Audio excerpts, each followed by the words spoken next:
प्रोजी मेरा प्रश्न है कि जैसे हम देखते हैं कि बहुत सारे भक्त हैं, इवन शुद्ध भक्त भी हैं इस्कॉन के अलावा बाहर अलग-अलग संप्रदायों में। हम्म, तो कई बार ऐसा लाइक मन में विचार आता है कि हमें उनका उतना एक्सपोज़र भी नहीं मिलता है और ना ही हम उनको सुन पाते हैं या क्या बोलते हैं, उतना सम्मान दे पाते हैं। हम्म।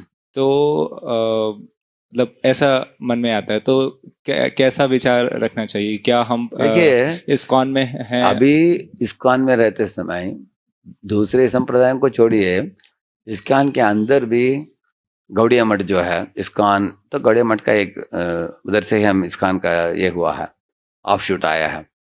गौड़िया मठ में भक्त रक्षक श्रीधर महाराज उदाहरण के लिए, पुरी महाराज, इन लोगों का हजारों आर्टिकल्स है इंटरनेट में। मैं कभी कभी मुझे रेफर करना होता है, मैं रेफर करता हूँ। उनका वेबसाइट में आप देखेंगे इतना आर्टिकल्स है, इतने किताबें हैं, इतने लेक्चर्स हैं, हाँ? और इसी तरह से हमारे इस्कॉन के अंदर भी अनेक महाराज लोग, गुरु लोग बहुत अच्छे से प्रवचन देते हैं, हजारों लेक्चर्स हैं। अभी उनके बाद हमारे गुरुजनों के बाद का जो सेकंड जनरेशन, उसमें भी अनेक अच्छे अच्छे वक्ता हैं, अच्छी तरीके से समझ आते हैं। इस्कॉन के अंदर भी मैं बोल रहा हूँ, इसको छोड़कर श्री संप्रदाय में, माधव संप्रदाय में अनेक बड़े बड़े महात्मा पुरुष हैं, वो भी बहुत कुछ लेक्चर्स दिया है, किताबें भी उनका भी है ऐसे। तो मैं क्या बताऊंगा भक्तों को, भगवान ने हमको एक सड़क में हमको कनेक्ट किया है इस्कॉन में। तो आपके दीक्षा गुरु हैं, आपके दीक्षा गुरु के गुरु श्रील प्रभुपाद जी, जो हमारे सारे इस्कॉन के भक्तों के लिए शिक्षा गुरु हैं।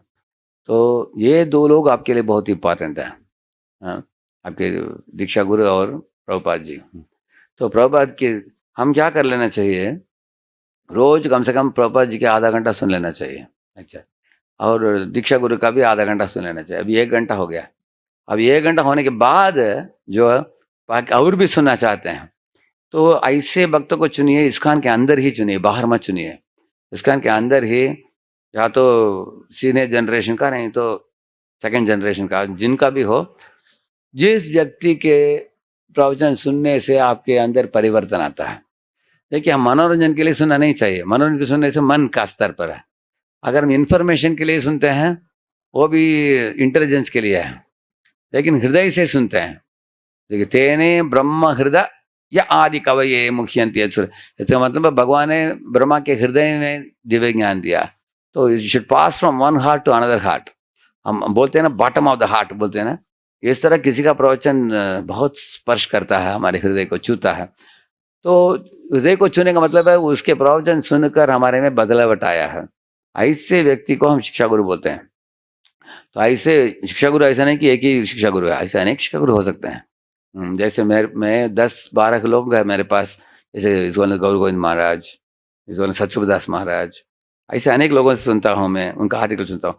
तो ऐसे लिस्ट बना लेने का, जिनसे प्रभाव होता है हमारा, उनके मटेरियल्स, उनके टीचिंग्स हमारे ऊपर असर डालते हैं, तो उनका बाकी टाइम में सुन सकते हैं। So half an hour Prabhupada, half an hour Guru, then another 1 our इसका इससे सुनते हैं। तो सुनने में भी बहुत कुछ, इतना आजकल इंफॉर्मेशन एक्सप्लोशन है, लेकिन समय बहुत कम है हमारे पास, हाँ?